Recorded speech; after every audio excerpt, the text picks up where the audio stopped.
This is a production of World Video Bible School. To God be the glory.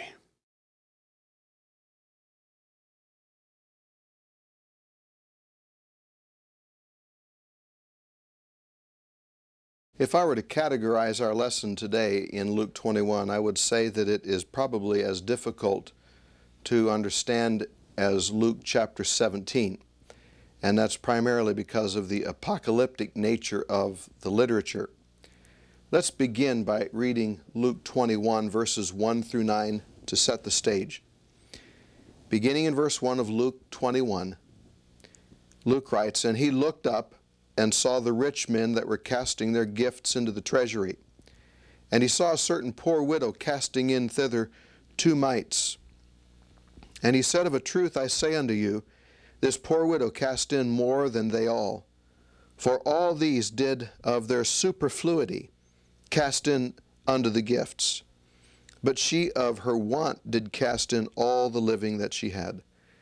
And as some spake of the temple, how it was adorned with goodly stones and offerings, he said, As for these things which ye behold, the days will come, in which there shall not be left here one stone upon another, that shall not be thrown down. And they asked him, saying, Teacher, when therefore shall these things be, and what shall be the sign when these things are about to come to pass? And he said, Take heed that ye be not led astray, for many shall come in my name, saying, I am he, and the time is at hand. Go ye not after them. And when ye shall hear of wars and tumults, be not terrified, for these things must needs come to pass first, but the end is not immediately." Back in Luke 19, verse 45, we find the Lord in Jerusalem teaching and preaching the gospel daily. And from that point on, he is in Jerusalem until his ultimate demise. His presence at Jerusalem was not met passively. It stirred up opposition. His authority for teaching in the temple was questioned by the Sanhedrin back in chapter 20, verses 1 through 8. Certain spies who pretended to be righteous tried to trap him with their political questions concerning paying tribute to Caesar in chapter 20, verses 19 through 26. And the Sadducees sought to stump him with their religious question concerning marriage and the resurrection in chapter 20, verses 27 through 40. And in their effort to stump and to ridicule him, they ended up being stumped and embarrassed. The Sanhedrin refused to grab hold of either horn that Jesus had placed them on in chapter 20, verses 7 and 8. Those who pretended to be righteous, who were unable to stump Jesus, rather marveled at his answer and held their peace, according to chapter 20, verse 26. And the Sadducees finally found in Jesus someone who intelligently responded to their pet scenario, and certain of the scribes answering said, Teacher, thou hast well said. And the Sadducees asked him no more questions. Well, it's at this point in the Gospel of Luke that the time for talk has ended. His enemies could not trap him. They could not incriminate him by use of argumentation and their worldly wisdom. Even up to the end, Jesus tried to get his religious opponents to reflect on who he was. If you would, look, for example, at chapter 20, verses 41 through 44. Luke writes, And he said unto them, How say they that the Christ is David's son? How is it that they say that, in other words?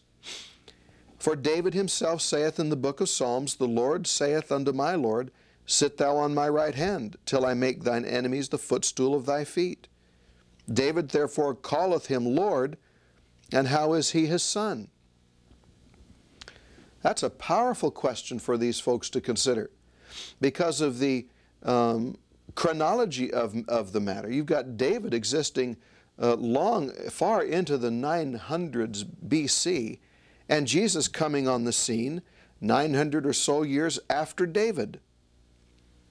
And verse 45, in the hearing of all the people, he said unto his disciples, Beware of the scribes, who desire to walk in long robes and love salutations in the marketplaces, and chief seats in the synagogues and chief places at feasts, who devour widows' houses and for pretense make long prayers, these shall receive greater condemnation.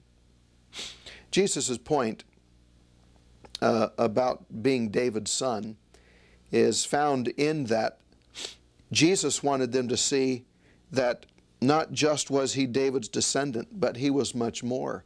In quoting Psalm 110, Jesus was indicating for their benefit that not only was he the son of David, he would also be his Lord. Well, how could David's descendant, who would sit upon his throne, David's throne, that is, be both his son and his Lord? Only if he was God in the flesh. And of course, Jesus fulfills that. Now this leads us all to chapter 21. And as I said, chapter 21 is perhaps as difficult to understand as Luke 17, but it's also in the category of Matthew 24 and 25 and Mark chapter 13. Now the text in Matthew and Mark are parallel to the one in Luke 21 and the one in Luke 17. Just seems like Luke breaks it up, or it's broken up into two sections, and perhaps Jesus presented some of this at another occasion. But generally speaking, Luke 21 and Mark 12 parallel the first point of Jesus' discussion in Matthew 24, more specifically Matthew 24 verses 3 through 36. That will make more sense in a moment. In Matthew's account, we are informed that the disciples assumed that the destruction of Jerusalem corresponded with Jesus' coming. In other words, when Jesus comes, that's when the kingdom comes and everything else occurs, and the destruction of Jerusalem would take place. So in essence, the disciples, if you compare all three accounts, are asking two questions, and each question has a sub-question. The first question and sub-question are, when will the temple be destroyed? And what are the signs to prepare us for that, for its coming? The second question and its sub-question are, when will you come again? And what are the accompanying signs to prepare for it? Now, as I said a moment ago, the disciples assumed that those two events, Jesus' coming and the destruction of Jerusalem, were simultaneous. They would occur at the same time. Matthew covers all four questions. He gives them the precursory signs of the destruction of Jerusalem, and then tells them that there are no signs that will accompany his second coming. In essence, he is informing them that these two amazing events will not occur at the same time. First of all, Jesus warns them not to be led astray. He said, impostors will come and say, the time is at hand. Now, Jesus said, don't go after them. In chapter 21, verse 8 is where we read that. And the reason for the potential dimension or the potential nature of such deception is found back in chapter 17, where they would desire to see one of the days of the Son of Man and not find it. Of course, I think he's referring there to the ultimate destruction of Jerusalem in 70 AD by the Roman armies. They would hear of wars and rumors of wars or tumults. They were not to be afraid of these reports because the end is not immediately. I believe, again, he's here referring to the temple. Then Jesus lists a number of other signs. Let's read them. In chapter 21, verses 10 through 17. Then said he unto them, nation shall rise against nation, and kingdom against kingdom, and there shall be great earthquakes, and in divers places famines and pestilences, and there shall be terrors and great signs from heaven. But before all these things they shall lay their hands on you, and shall persecute you, delivering you up to the synagogues and prisons, bringing you before kings and governors for my name's sake. It shall turn out unto you for a testimony. Settle it therefore in your hearts, not to meditate beforehand how to answer. For I will give you a mouth and wisdom, which all your adversaries shall not be able to withstand or to gainsay. But you shall be delivered up even by parents and brethren and kinfolk and friends, and some of you shall they cause to be put to death. And you shall be hated of all men for my name's sake, and not a hair of your head shall perish. In your patience you shall win your souls. Well, let's rehearse again what Jesus is saying here. He gives them a list of signs, in addition to the idea of wars and tumults. You saw them a moment ago. Nation rising up against nation, kingdom against kingdom, great earthquakes, famine and pestilence in various places, and terrors and great signs in heaven. But, he says, persecution would arise even before these precursory signs. He said, they shall lay hands on you and persecute you. They will deliver you up into synagogues and prison, and they will bring you before kings and governors for my name's sake. Such persecution will not turn out to them, for a testimony. It would provide them additional opportunities, in other words, to preach the gospel. This being the case, they were to resolve in their hearts not to worry about what to say. In verse 15, Jesus said, "For I will give you a mouth and wisdom, which all your adversaries shall not be able to withstand or to gainsay." He even tells them, parallel to Matthew chapter 10, and Luke 14, verses 25 following, that Christians would rise up and would be delivered up by their parents. In other words, parents would turn their children in for their faith in Christ, and brethren would turn in brethren. Kinfolk would turn on their own kinfolk, and friends on their friends. Jesus held nothing back in the picture he paints when he says, "And some of you shall they cause to be put to death." Now, up to this point, Jesus has only given us precursory signs. Signs that tell us something's happening, but they're not to worry about that yet. And again, let me emphasize, I believe that what Jesus is referring to here parallels Matthew 24, at least the first half of Matthew 24, and the description there in Jesus' words on the destruction of Jerusalem. I think he's talking about the same thing here. And then in chapter 21, verse 20, we come to what we will call here a turning point. Look at verse 20, if you will. After telling us all these identifying all these precursory signs, Jesus now says, "But," now he says, "when you see Jerusalem compassed with armies, then know that her desolation is at hand." When you read Matthew's account, Matthew simply speaks of the abomination of desolation coming about. He doesn't say anything about Jerusalem being compassed or encircled with armies.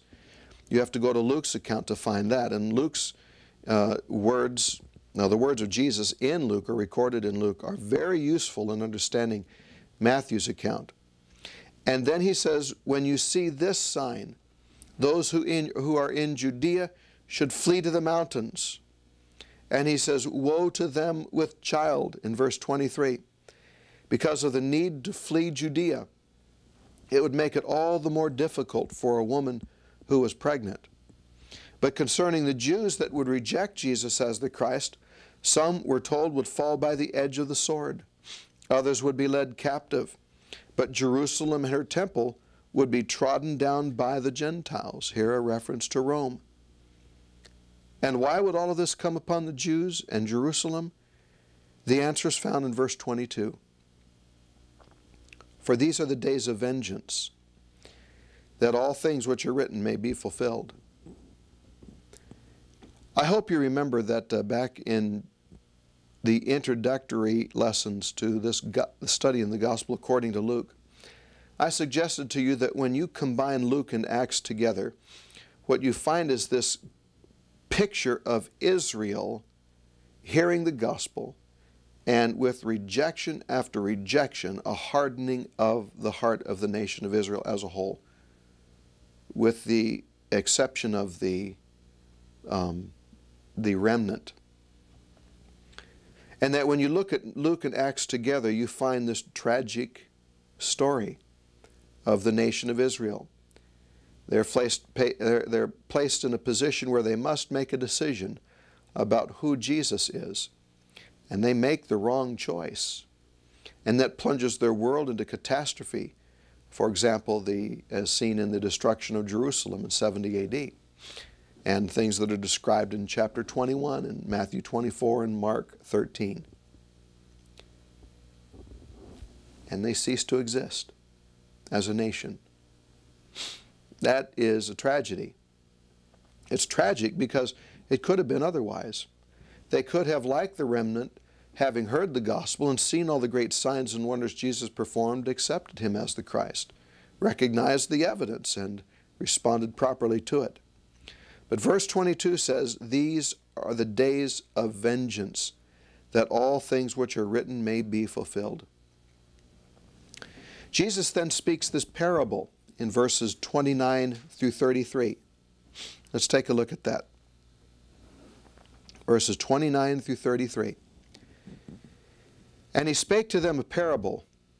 Behold, a fig tree, and all the trees, when they now shoot forth, you see it and know of your own selves that the summer is now nigh. Even so ye also, when you see these things coming to pass," the armies compassing or encircling Jerusalem, "when you see that, know ye that the kingdom of God is nigh." In other words, the very presence and power of God is upon you. "Verily I say unto you, this generation shall not pass away till all these things be accomplished." So everything that Jesus has said in this great dissertation about destruction and doom and despair would occur before the passing of that generation. "Heaven and earth shall pass away, but my word shall not pass away." And then he warns them to take heed in verses 34 through 36. "But take heed to yourselves, lest haply your hearts be overcharged with surfeited and drunkenness and cares of this life, and that day come on you suddenly as a snare. For so shall it come upon all them that dwell on the face of all the earth. But watch ye at every season, making supplication, that ye may prevail to escape all these things that shall come to pass, and stand before the Son of Man." Now, let's take a look at chapter 21, verse 25 again. Some may be confused by this text.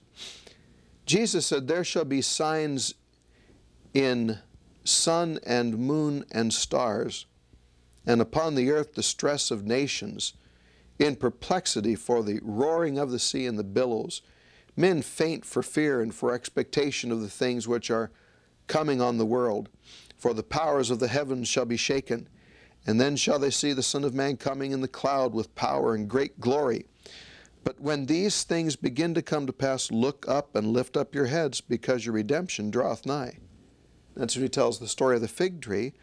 And then he says in verse 35, "Verily I say unto you," or verse 32, "Verily I say unto you, this generation shall not pass away till all these things be accomplished."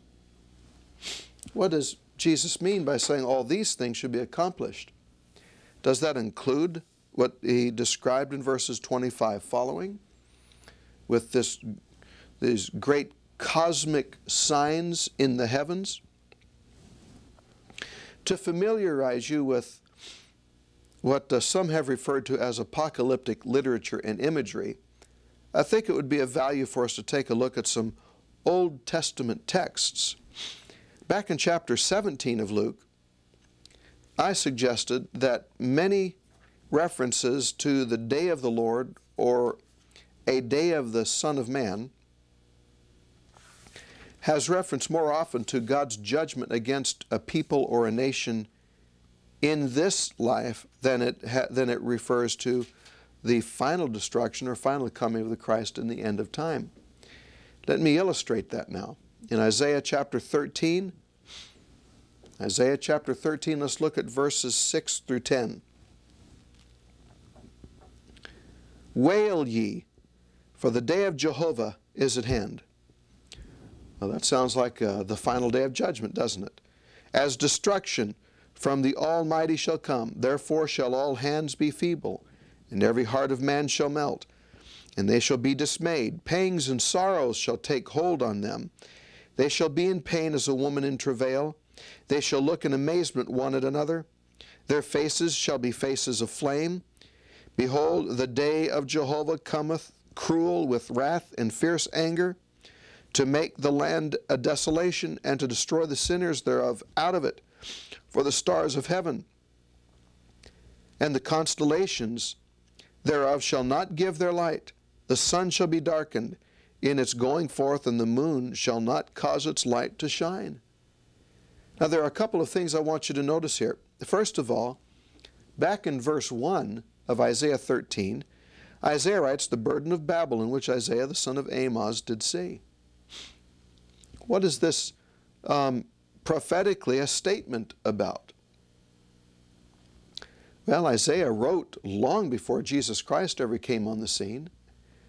And so, hundreds of years, 700 to 800 years prior to Christ. And he is writing about Babylon.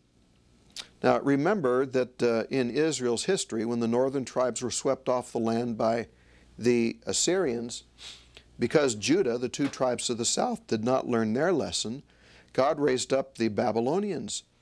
And in 606 BC, 597 BC, and 586 BC, Nebuchadnezzar came and laid siege against Jerusalem and took them off the promised land.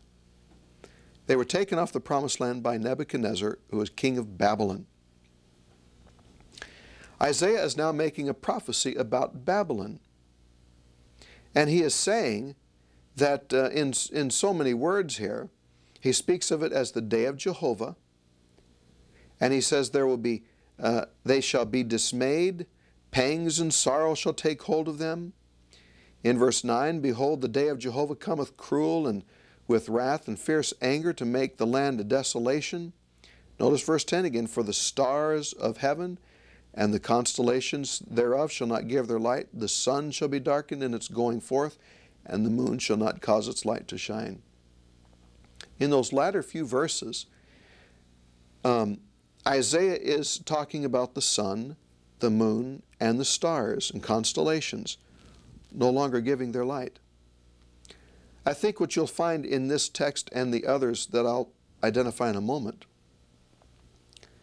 what you're going to find is that anytime God, through apocalyptic literature, wants to convey the fact that some nation is no longer going to exist, that he is going to remove them from the scene, the sun, the moon, and the stars are affected. They no longer give their light. It's not that they no longer give their light for everyone. It's just that they no longer give their light for this nation. Now, in the United States, and in America, I don't know if it's still used, but we had an old expression, I'm going to punch his lights out. That's what some young scraper might say to another young fella. You knock it off or I'm going to punch your lights out. Knock them out, in other words. This is God's power punch against the nation of Babylon. And he did that decades, centuries really, before the coming of Christ. Well, let's look at the next text, Isaiah chapter 19, verse 1. The burden of Egypt. Behold, Jehovah rideth upon a swift cloud, and cometh unto Egypt, and the idols of Egypt shall tremble at his presence, and the heart of Egypt shall melt in the midst of it. Now think about the language being used in these two texts. In Isaiah chapter 13, we're told about the destruction of Babylon is described in with the metaphoric image of the sun, the moon, and the stars no longer giving their light. In Isaiah chapter 19, a burden or Isaiah's message against Egypt. How is the Lord going to come in his judgment against Egypt in those days? Riding upon a swift cloud. Does that sound familiar? You're going to read the same type of terminology in Matthew chapter 24 with Jesus coming upon a swift cloud, or the Lord coming upon a swift cloud in judgment against Jerusalem. And I think that's a reference to the destruction of Jerusalem in 70 AD. The idols shall tremble at his presence, and the heart of Egypt shall melt in the midst of it. Well, turn to Isaiah chapter 34, a few pages later, in verses 4 and 5. That's Isaiah 34, verses 4 and 5. Here we're told, and all the host of heaven shall be dissolved, and the heavens shall be rolled together as a scroll, and all their hosts shall fade away, as the leaf fadeth from off the vine, and as a fading leaf from the fig tree. For my sword hath drunk its fill in heaven. Behold, it shall come down upon Edom and upon the people of my curse to judgment. Well, this is a reference to God coming in judgment against Egypt. The heavens are going to be rolled up as a scroll, he says. Doesn't this sound to you like it does to me, like it is end time destruction, or destruction at the end of time? Now, of course, it's possible for this type of language to be used with reference to the end of time. Remember when the disciples saw Jesus ascending up into heaven to be seated at the right hand of the throne of God? They said in so many words, the angel said, "Why do you stand watching him?" And then they said in so many words also, "He will come the same way he was received up," that is, in a cloud. Well, he's coming in a cloud in Isaiah 19, verse 1, to cast judgment against, in chapter 19, against Egypt. And then in chapter 34 of Isaiah, the heavens are being rolled up like a scroll. So we see this ultimate destruction, or language that describes ultimate destruction and doom against these nations. But these are not references to God's destruction or God's judgment against these nations at the end of time. It's in time, even before Jesus Christ came on the scene in the flesh. Look at Ezekiel chapter 32. Ezekiel chapter 32, verses 7 and 8. There the Lord said, "And when I shall extinguish you, I will cover the heavens and make the stars thereof dark. I will cover the sun with the cloud, and the moon shall not give its light. All the bright lights of heaven will I make dark over thee, and set darkness upon thy land, saith the Lord Jehovah." This is again a statement, a prophetic statement by the Lord through Ezekiel to Egypt. And in it he talks about the sun, the moon, and the stars no longer giving their light. Well, this is very typical of the kind of language you read in the Old Testament prophets as they pronounce for God, or as God pronounces through them, God's judgment against a nation or against a people. There's another text I want you to look at in Joel, the Old Testament prophet Joel, chapter 2, verses 1 and 2. Joel chapter 2, verses 1 and 2. "Behold ye the trumpet in Zion, and sound an alarm in my holy mountain. Let all the inhabitants of the land tremble, for the day of Jehovah cometh. For it is nigh at hand, a day of darkness and gloominess, a day of clouds and thick darkness, as the dawn spreads upon the mountains. A great people and strong, there hath not ever been the like, neither shall be any more after them, even to the years of many generations." And then in chapter 2, verse 28 of Joel, Joel writes, "And it shall come to pass afterward, that I will pour out my spirit upon all flesh, and your sons and your daughters shall prophesy, your old men shall dream dreams, your young men shall see visions, and also upon the servants and upon the handmaidens in those days will I pour out of my spirit." And then notice this, "I will show wonders in the heavens and in the earth, blood and fire and pillars of smoke. The sun shall be turned into darkness, and the moon into blood, before the great and terrible day of Jehovah cometh. And it shall come to pass that whosoever shall call on the name of Jehovah shall be delivered. For in Mount Zion and in Jerusalem there shall be those that escape, as Jehovah hath said, and among the remnant those whom Jehovah doth call. Does that sound familiar to you and to your ears? Well, open your Bibles to the book of Acts, chapter 2. Acts, chapter 2. And beginning in verse 17, of course, the context, I'm sure most of you are aware of, is the day of Pentecost. And the Lord has poured forth His Spirit upon the apostles, and they are speaking in tongues. They are accused of being drunk by the mockers in the crowd. And then in verse 14, Peter standing up with the 11, lifting up his voice, and spake forth unto them, saying, Ye men of Judea, and all ye that dwell at Jerusalem, be it known unto you, and give ear unto my words. For these are not drunken as ye suppose, seeing it is but the third hour of the day. But this is that which hath been spoken through the prophet Joel. Now the Apostle Peter, by divine inspiration, by being moved by the Holy Spirit, 2 Peter 1, 20 and 21, is interpreting the events of the day of Pentecost, at least some of the events, as being a fulfillment of what Joel wrote that you and I read just a moment ago in chapter 2, verse 28, following. Notice this, verse 16. This is that which hath been spoken through the prophet Joel. And it shall be in the last days, saith God, I will pour forth my Spirit upon all flesh. And your sons and your daughters shall prophesy, and your young men shall see visions, and your old men shall dream dreams. Yea, and on my servants and on my handmaidens in those days will I pour forth my Spirit, and they shall prophesy. And I will show wonders in the heavens above, and signs on the earth beneath, blood and fire and vapor of smoke. The sun shall be turned into darkness, and the moon into blood, before the day of the Lord come. Before the day of the Lord come, that great and notable day. And it shall be that whosoever shall call on the name of the Lord shall be saved. Then he goes on to identify Jesus of Nazareth as the one appointed by God, approved of, delivered, crucified, raised up, changed, and of whom they are witnesses. And then Jesus was ascended to the right hand of the throne of God, and thus exalted. Now, I don't know that anyone has ever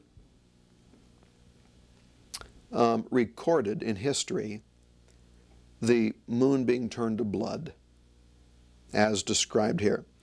The sun being turned to darkness, the moon into blood. And if I'm not mistaken, this reference to these cosmic symbols of the sun, the moon, and the stars no longer giving their light is a reference like the others in Isaiah 13 and Isaiah 19 and chapter 34 and Ezekiel chapter 32. It is a reference to a nation whose existence is going to be snuffed out. Now you think about it for just a moment. Tying in things I've said about Luke and Acts and the concept of the tragic image that Israel plays, the tragic image that Israel is in these two books. Would you suppose, is it possible that when Peter, quoting Joel, says the sun shall be turned into darkness and the moon into blood, that he's speaking of Jesus or God's judgment against the nation of Israel for their rejection of His Son? This isn't the first time Jesus spoke of the destruction that awaited the city of Jerusalem. Jesus spoke, if you'll remember, of Jerusalem's destruction back in chapter 17 and also in chapter 19. Let's close with a look at Luke 19, verses 41 through 44. It says, when Jesus drew nigh, he saw the city of Jerusalem, and wept over it, saying, if thou hadst known in this day, even thou, the things which belonged to peace, but now they are hid from your eyes. For the days shall come upon thee, when thine enemies shall cast up a bank about you, and compass you round, and keep thee in on every side, and shall dash you to the ground, and your children within you. And they shall not leave in you one stone upon another, because you knew not the time of your visitation. These are sober words. And Jesus refers to his discussion in Luke 21 at the temple as the days of vengeance, chapter 21, verse 22. And just like in Luke 17, I think even though he's talking about the destruction of Jerusalem in chapter 21, it foreshadows the day of vengeance. Chapter 21:22 talks about the days of vengeance. This is the day of vengeance. And when the day of vengeance comes, there will be only one thing that's of importance to any of us, and that is whether we're right with the Lord or not. And whether you're right with the Lord or not is going to depend on what you do with Jesus, what decision you make. Now, obviously, Matthew, Mark, Luke, and John want their readers to recognize that Jesus is the Christ, the Son of God. And when you recognize that you'll believe it and that you will obey the gospel. The Apostle Peter in 2 Peter chapter 3 has said that the Lord is not wishing that any should perish, but that all should come to repentance. If you have not yet made that decision, I'm assuming that most of the people that are watching this course are Christians. You've already made that choice, that you've obeyed the gospel. But I know that it may be someone has not yet made that decision. I urge you to consider what your fate would be if the Lord were to come today. And if you cannot with confidence believe or live with if you are not yet living with the confidence that you would be saved, then I urge you to find out what you need to do to be saved. You study or get together with the other people that are watching this video, talk to the person who gave it to you, and honor and glorify God with your life before it's too late. Until then, I encourage you to read chapters 22 through 24. We're coming to a close in our study of the Gospel of Luke.